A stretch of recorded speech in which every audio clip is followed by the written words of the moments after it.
In this video, I'm going to show you how to hyperlink one document to another. You'll most likely be doing this when you try to show me your process and evidence for a genre study, but you may find other uses for it as well. So you'll notice I'm in my turn-in folder, and inside that folder I'm in my genre study folder. I have a draft of a poem, I have some brainstorming, and then I have my process and evidence. So I'm going to come into the process and evidence. And as you can see, I've started to respond to what's due here. And I want to show my teacher that I've been working on two things, brainstorming topics and drafting a poem. And instead of my teacher having to sift through everything in my poetry study folder, I can link directly to these documents, okay? So I want to link to my brainstorming document and my drafting a poem document. So I'm going to keep this open, and I'm going to go back to my poetry study folder, and I'm going to first open up the draft of my poem.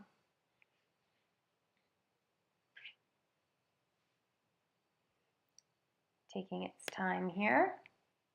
Okay, so to grab the link that corresponds to this document, I'm going to click on Share, and as you can see, it says anyone with the link can view. You want to make sure it says that. If it doesn't, you can click on the down arrow. You have different choices.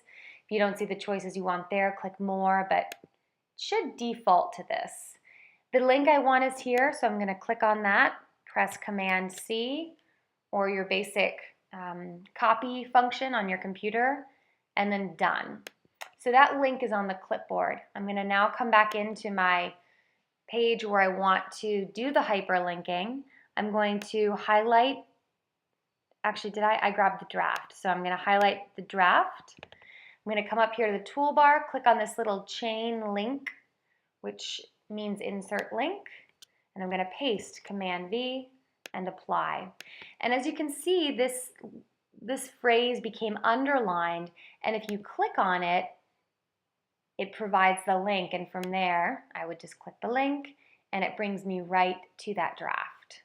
So no rifling around in a folder. I'm using the hyperlink, the insert a link function, to link directly to whatever documents I want the person to read. So let's do this one more time. Now I want to hyperlink to brainstorming topics. So I'm going to come in my folder, I'm going to find that document, possible topics.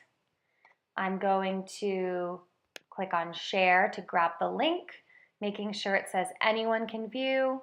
Click, Command C to copy, done, and get out of there. Back in my process and evidence document, underline brainstorming topics, insert link, Command V to paste. And what's interesting, I guess it already had picked it up and inserted it in there, which is interesting. I don't know why, but, and apply, okay?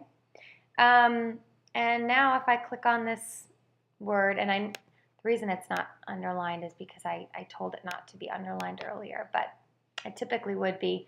Anyway, the important thing is that when you click on the word, the link comes up and opens to the document I wanted my teacher to read. Okay, so that's how to hyperlink in a nutshell. You're just linking one document directly to another so that the reader doesn't have to kind of sift through the contents of your folder, but can just be brought directly to whatever it is that you want to show them. You can hyperlink to pictures. It doesn't have to be a document. So if you have taken pictures of your notebook and brought those into your folder, you can hyperlink directly to the photographs as well.